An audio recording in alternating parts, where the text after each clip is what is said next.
Video అయితే start చేస్తున్నాను. ఇప్పుడు మనము చంకల్లో ముడతలు లేకుండా హ్యాండ్స్ ఎలా కట్ చేసుకోవాలి అనేది బిగినర్స్ కోసం ఈజీ మెథడ్ అయితే షేర్ చేస్తానన్నమాట. మనకి చంకల్లో ముడతలు లేకుండా హ్యాండ్స్ కట్ చేసుకోవాలి అంటే ఆది బ్లౌజ్తో పని లేదండి.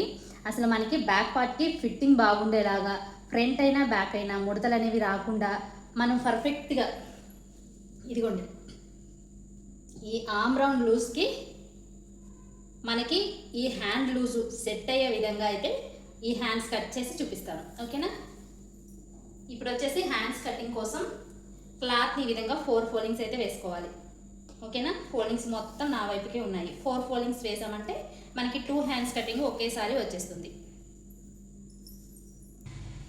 హ్యాండ్స్ కోసం 4 ఫోల్డింగ్స్ వేసుకున్న తర్వాత కింది వైపున ఈ 4 ఫోల్డింగ్స్ అనేవి స్ట్రైట్గా లేవు, చూసారా? ఎగుడు దిగుడుగా ఉన్నాయి. ఇప్పుడు వీటిని స్ట్రైట్గా ఉండడం కోసం ఇలా స్కేల్తో ఒక లైన్ అనేది డ్రా చేసుకోండి. అంటే కింది క్లాత్ కూడా మనకి స్ట్రైట్గా ఉండడం కోసం, హెచ్చు తగ్గులు లేకుండా ఈ విధంగా స్ట్రైట్గా ఒక లైన్ అనేది మార్కింగ్ చేసుకొని ఈ ఎక్స్ట్రా క్లాత్ని కట్ చేసుకోండి.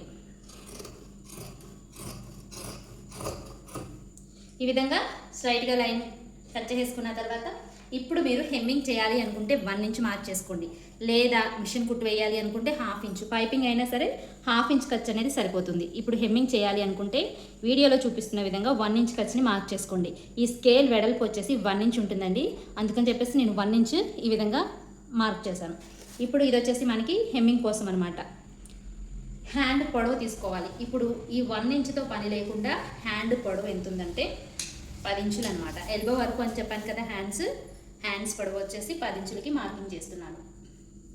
ఇదిగోండి, ఇటువైపును కూడా 10 ఇంచులు. ఇప్పుడు పై వైపును కూడా స్ట్రైట్గా ఒక లైన్ అనేది డ్రా చేసుకోండి. ఈ విధంగా లైన్ డ్రా చేసుకున్న తర్వాత ఇప్పుడు మనం నార్మల్గా హ్యాండ్ ఎలా కట్ చేసుకుంటామో అదే విధంగా హ్యాండ్ అనేది కట్ చేసి పైన పఫ్ కోసం మనం ఎలా మార్కింగ్ చేసుకోవాలో మీకు ఎక్స్ప్లెయిన్ చేస్తాను. అప్పుడే మీకు ఈజీగా అర్థమవుతుంది. ఓకేనా?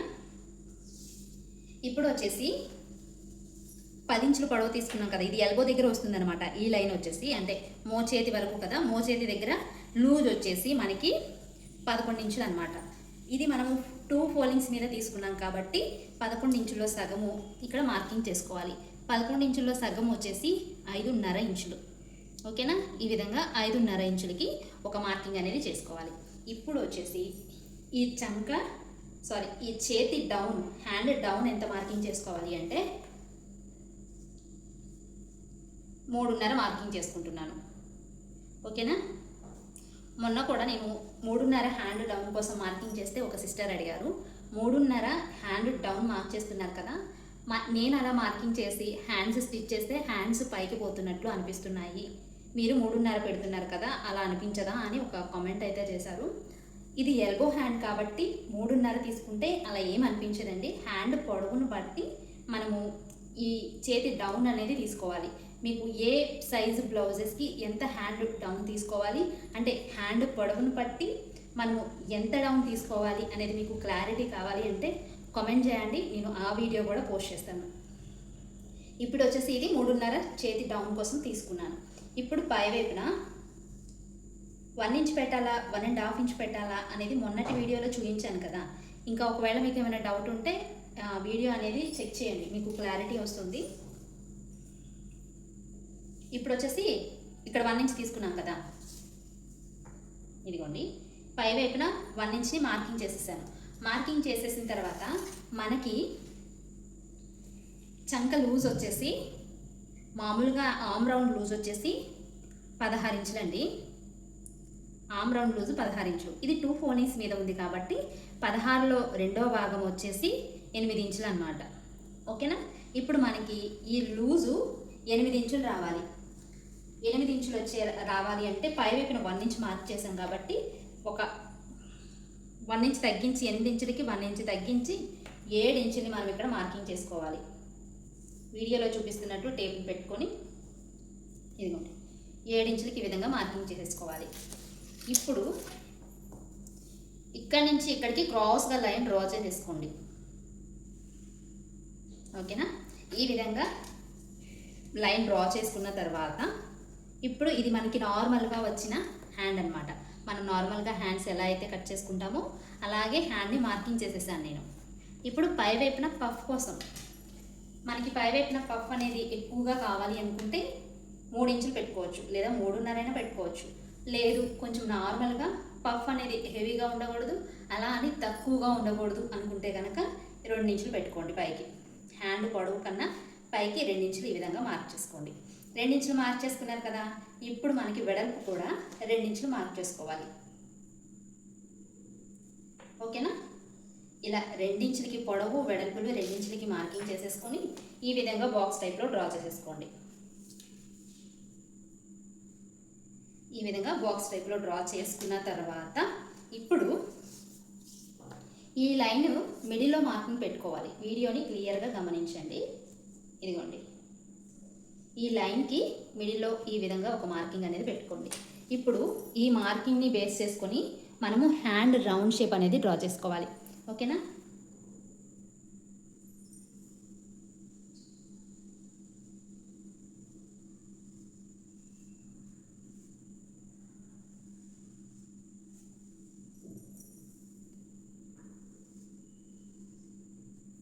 ఈ విధంగా హ్యాండ్ రౌండ్ షేప్ అనేది డ్రా చేసేసుకోవాలి. ఇక్కడికి వచ్చేసరికి మనము ఖర్చు ఎంత పెట్టుకున్నాం, బ్యాక్ సైడ్లో 2 ఇంచులు పెట్టుకున్నాం. ఇప్పుడు ఇదే 2 ఇంచుల ఖర్చుని ఇక్కడ కూడా మార్కింగ్ చేసుకోవాలి. ఇక్కడ కొంచెం ఎక్స్ట్రా క్లాత్ అనేది పడుతుంది, స్టిచ్చింగ్లో యాడ్ చేస్తాను. ఇక్కడ కూడా 2 ఇంచులు మార్కింగ్ చేసేసుకొని లైన్ అనేది డ్రా చేసుకోవాలి. ఖర్చు వచ్చేసరికి మనకి ఈ విధంగా స్ట్రైట్గానే ఉండాలి. ఓకేనా? ఖర్చు వచ్చేసరికి ఇలా క్రాస్గా ఉండకూడదు. ఖర్చు మాత్రం మనం ఎంతైతే తీసుకుంటామో అంత ఈ విధంగా స్ట్రైట్గానే ఉండాలి. ఓకేనా? ఇప్పుడు మనకి ఇక్కడ వరకు వచ్చేసి పఫ్ కోసం తీసుకుంటాం. ఇక్కడ నుంచి హ్యాండ్ స్ట్రైట్గా వస్తుంది. ఓకేనా? మనకు వచ్చిన లూజ్ని ఒక్కసారి కొలుచుకుందాము. ఇక్కడ నుంచి హ్యాండ్ లూజ్ కొలుస్తున్నాను.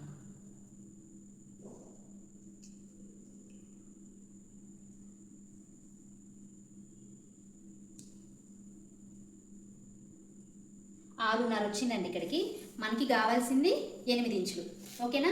ఇది మనము పఫ్ పెడతాం కాబట్టి 2 ఇంచెస్ వస్తుందన్నమాట. ఇదిగోండి, ఇక్కడ నుంచి 4 ఇంచెస్ ఉంది కదా, మనకి స్టిచ్ చేసేసరికి 2 ఇంచులు వస్తుంది. మనకి కావాల్సిన లూజు 8 ఇంచులు అనేది ఈ పఫ్ పెట్టిన తర్వాత 8 ఇంచులు కరెక్ట్గా వస్తుందన్నమాట. ఓకేనా? అర్థమైంది కదా? ఇప్పుడు మార్కింగ్ చేసిన విధంగా కట్ చేసి చూపిస్తాను. ఈ వీడియోలో ఇంకేమైనా డౌట్స్ ఉంటే కామెంట్స్లో అడగండి. మీ డౌట్స్ని ఎక్స్ప్లెయిన్ చేస్తూ ఇంకొక వీడియో అయితే షూట్ చేస్తాను. ఈ విధంగా కట్ చేసుకున్న తర్వాత ఇప్పుడు ఈ మార్కింగ్స్ దగ్గర చిన్న చిన్న కట్స్ పెట్టుకున్నామంటే స్టిచ్ చేసేటప్పుడు ఈజీగా ఉంటుంది. ఇక్కడ కూడా ఇక్కడ ఎందుకు పెట్టుకోవాలి అంటే కనుక మనకి పఫ్ అనేది కుచ్చులు ఇక్కడ వరకు వచ్చేసరికి ఎండ్ అయిపోవాలి.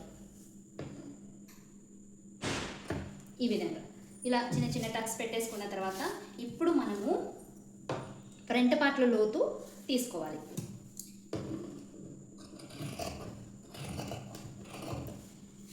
ఫ్రంట్ పార్ట్లో లోతు కట్ చేసేటప్పుడే తీయాలా, స్టిచ్చింగ్లో తీయాలా అని ఒక సిస్టర్ కామెంట్ చేశారు. మీ ఇష్టం అండి. మీకు ఈ లోతు తీసిన వైపు గుర్తుంటుంది అంటే కనుక కటింగ్లో తీసేసుకోండి. లేదు నేను అటు ఇటు స్టిచ్ చేస్తాను అంటే కనుక స్టిచ్చింగ్లో తీసుకోండి. ఓకేనా?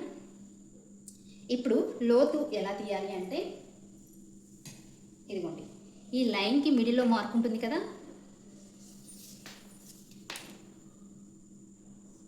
ఇలా దీనికి మిడిల్లో ఒక మార్కింగ్ చేసేసుకోవాలి. మనం ఆల్రెడీ ఫస్ట్ చేసుకున్నాం కదా, అక్కడ ఒక మిడిల్లో మార్క్ చేసేసుకొని ఇక్కడ మనము ఫ్రంట్ పార్ట్లో లోతు తీసామనుకోండి, ఫ్రంట్ పార్ట్ కట్ చేసేటప్పుడు ఎప్పుడైనా మనము 1/2 ఇంచ్ లోతు అనేది మార్క్ చేస్తాం. అక్కడ లోతు తీసామనుకోండి, ఇక్కడ 1/2 ఇంచ్ లోతు అనేది సరిపోతుంది. ఒకవేళ ఫ్రంట్ పార్ట్లో లోతు తీయలేదనుకోండి, ఇక్కడ 3/4 ఇంచ్ లోతు అనేది మార్కింగ్ చేసుకోవాలి. ఓకేనా? నేను ఫ్రంట్ పార్ట్లో లోతు తీస్తాను కాబట్టి ఇక్కడ 1/2 ఇంచ్ లోతుని మార్క్ చేసుకుని, నాకు చేతి వాలు ఇటు అనమాట, కాకపోతే మీకు వీడియో అటు కనిపిస్తుంది కాబట్టి అటు డ్రా చేయడానికి ట్రై చేస్తున్నా.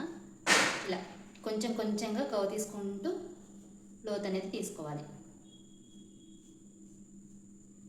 ఓకేనా? ఇక్కడికి వచ్చేసరికి స్ట్రైట్గా వచ్చేయాలి, ఇక్కడ నుంచి స్ట్రైట్గా రావాలి. దీనిలో మాత్రమే మనము లోతుని మార్క్ చేసుకోవాలి. ఇంతేనండి, చాలా ఈజీ అనమాట. మీకు ఒకవేళ ఇంకా ఏమైనా డౌట్స్ ఉంటే కామెంట్ చేయండి. వీడియో నచ్చితే లైక్ చేయండి. యూస్ఫుల్ అనుకుంటే మీ ఫ్యామిలీ మెంబర్స్కి కూడా షేర్ చేయండి. Thank you for watching.